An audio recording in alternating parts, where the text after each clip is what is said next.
proper, so it'd get like disfigured and everything. That's not true. The best way to protect a Stretch Armstrong is to throw it in the freezer. That's the best way, is it?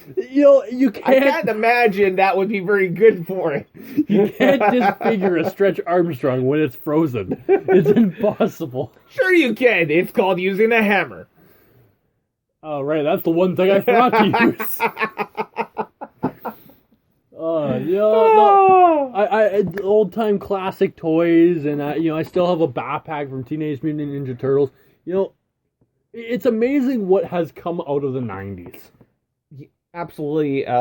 You're a child of the 90s. I was actually That's not true. I was born in the late 80s. Yeah, well, I was born in the late 70s, so you know what? You old bugger. So by the time, you were born, Teenage Mutant Ninja Turtles was on. My favorite cartoons back in the 80s was probably Muppet Babies and Teenage Mutant Ninja Turtles, and a show called Captain N the Game Master. I do remember some of those TV shows. See, my daughter's going to be pretty much confused when she's old enough to hear me, when I can actually say I am older than Facebook and the internet. Yes, that's kind of scary. That is very scary. Honestly, growing up, cell phones was a luxury item. Not everybody had a cell phone. It's amazing how much things have changed. Now everybody has one, and it's just mind-boggling. And when I was a kid, there was, vinyl records were still being produced. They still technically are being produced now. Now they're making a comeback now, but I remember, going and you could actually get the Michael Jackson, Thriller, vinyl records in stores. I feel for your ears. I don't know. Michael Jackson was pretty cool back then. Then he went, turned white, and then, went down from there. You don't want to be white. It's not cool to be white.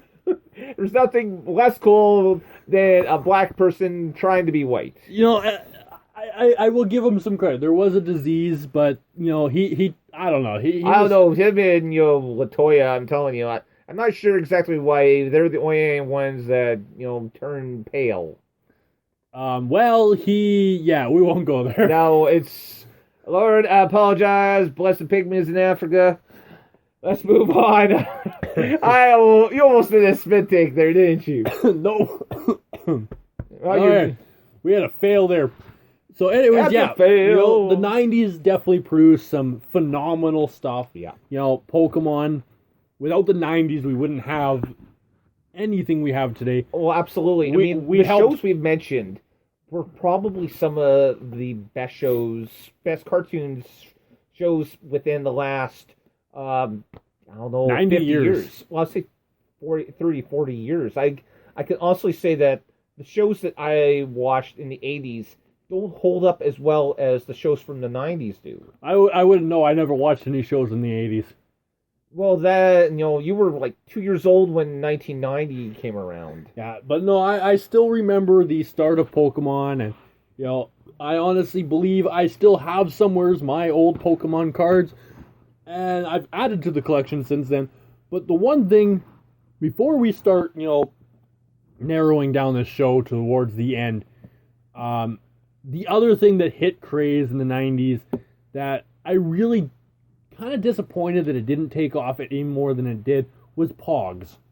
Yeah, I was very cautious about Pogs. The only Pogs I ever collected and still have to this day were Star Wars Pogs. Yeah, I had at one point over 200 different Pogs. A lot of them were collectors. They were shiny. They were very important ones, especially to me. And a lot of them, of course, if you kind of gather anything from the way I talk and all that, they all had skulls. Definitely a lot of Star Wars ones. I had the three most ones I had were Skulls, Star Wars, and Batman. Batman. I had that Batman. I definitely had a lot of Batman ones, and I remember the Pogs, and I remember expecting it to take off more. They were kind of like the Tiddlywinks of our generation. I don't know. I don't exactly remember what the rules were. I think we had no rules. I think, what was it? You had to go off and you had to stack them up, and then you had this one Pog that was like a heavy coin, and you would toss it at the pile.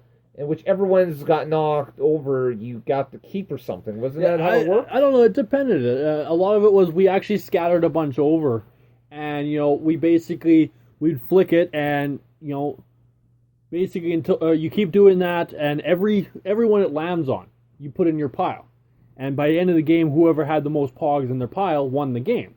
We never really played for keeps. I know a lot of people who did. I personally, I love my pogs enough that I rarely agreed to play for keeps. But it was a very unique game, and there was really no written rules. You kind of made them up as you went. I don't know where Pogs started or why it ended, other than the fact that probably a lot of people lost Pogs. You know what? I don't know. Maybe it's something similar to how big craze marbles were in the 1980s. I mean, marbles have been around for decades, but I remember for a few years during the mid 80s, particularly in my school ground, anyways, marbles were huge, and we had all sorts of different games that we played with marbles. And then after a while, no one cared. The marbles I actually had, I eventually just threw them in my fish tank. Yeah. Because, I mean, it's like, well, marbles aren't cool anymore. There's one thing that I can say about Pogs that I cannot say about Pokemon. And that I have only ever gotten Pogs at Halloween. I've never gotten Pokemon cards, but I've actually gotten Pogs at Halloween. You've got Pogs that have... Oh, that's interesting. So that's how big Pogs actually got for a while. And I think the craze only lasted maybe 2 or 3 years at the most. And yeah, I really died out. The Simpsons went off and made a bit of a joke about it when Milhouse went off and traded Bart's soul for a giant elf Pog.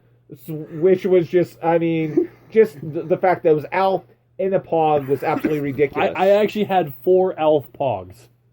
Yeah, there was elf Pogs? There was actually elf Pogs. And if you don't know who Elf is, you are sad. You need to watch Elf. Absolutely. Elf, Elf short for alien life form. He loved cats. Literally. I can't believe that show actually lasted for 5 years. I'm glad it lasted for 5 years. It was the most entertaining TV I've ever seen. Yeah, maybe we'll go off and we'll discuss, backstory in Elf. We'll have an Elf episode. We'll have an I don't know will that episode go across, but maybe we'll bring it up. Alien life form episode. There we go. That'll be one of our episodes. We'll do a show on aliens. There we go. E.T., Elf, Max, I don't know. And I'll tell you the secret how E.T. made the mask guy cry. Anyways, we should start wrapping things up, or at least slowing things down. There's no slow on this show. Slowing down. We, for those people who aren't aware, if you actually follow us on Instagram or follow us on Twitter at FizzMash Show, you will know that Captain Fizz and I attended the Banjo Bowl here in Winnipeg. It's a CFL game between the Rough Riders from Regina, Saskatchewan, and the Winnipeg Blue Bombers. Yeah, from the Canadian Football League. We will not discuss that. That game did not happen. That game does not exist. Unfortunately, it did, but I mean, it's been a while. And then the following night, I went to Celebrations Dinner Theater. Yes, you met Obi-Wan Kenobi. I met the show was called Star Wars with a Z at the end of that. A galactic rock opera. And it was pretty good. It was pretty funny. For an opera. No, it's not much of an opera there, but they did have some classic rock in there. I did manage to get a picture with the actor who was playing Obi-Wan Kenobi, and I think, honestly, he was probably the best of everyone on there. So, I mean, it was a really eventful weekend. I absolutely loved it. If you happen to be here in Winnipeg and you love classic rock and you love Star Wars, I highly recommend going to see this show. I think it's only they're only going to be doing it for a couple more weeks, and then they're on to their next series or their next show based off of the movie Pretty Woman. Another show I will not attend. I definitely will not be attending that one. So I just I want to give a shout out. Thank you guys. Thank you to the actor who played Obi-Wan Kenobi for humoring me. I took a picture with my mask on. I know my wife was slightly embarrassed by that. Did you at least explain who you were? I did. I explained that your podcast. I said we were going to, bring them up on the show, which is part of the reason why I am mentioning them right now. He honestly, the one thing that came out of that picture was he has one epic beard, and I love beards. Yeah, his beard was pretty awesome. It put mine to shame. Yeah, and of course I mentioned a little bit earlier that I was part of EU Federation and an Internet Wrestling Federation. The reason why I'm bringing this back up again is that I wanted to explain to everyone this whole little joke about the unfizz. There is someone that... the show is over. Oh, just quick. So I went off and I was mentioning on there that, you have a podcast, the Captain Fizz and Mask Guy Show, and one person who goes by the name of Toast, whose character is based off the caveman from the Geico commercials, asked if you were a midget. And to Toast, if you are listening, I am a midget. I am a 6'1" midget. And so I just figured I should bring that up, to kind of explain a little bit. As it happens right now, one of my characters happens to be one of the champions there, which I'm absolutely floored about because I don't think my characters are that great. But obviously, the people who write the actual matches thought it was pretty good. So I just want to give a shout out to Super Polo and Polo Mania Lucha Libre. You guys rock. You definitely make some of my downtime a lot more fun and entertaining. We don't get much downtime. What are you talking about? I don't pay you for downtime. You don't pay me for anything. What are you talking about? That's the producer's fault. So you know what, guys? We need to wrap this up. We will go off, and you can follow my compatriot here at Real CAPT Fizz, at Real Captain Fizz. You can follow me, El Hombre Loco Enmascarado, at That Mask Guy.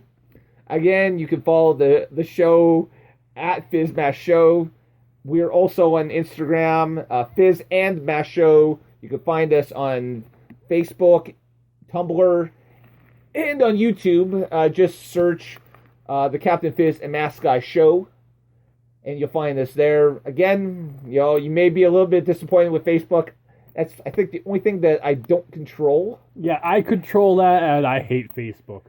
So, you might as well just steer clear of them. Yeah, you'll find us mostly on Twitter, and especially on YouTube. We post everything there.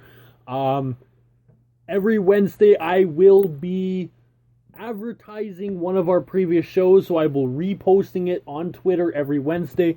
We host a live show every Tuesday night, 8 Central, and we do have a pre-recorded show that we post on Thursdays, also at 8 Central. Exactly. Okay, so in the meantime, and in between time, good night, God bless, may the Force be with you. And as always, to the people listening, stay frosty. Good night. Good night, folks.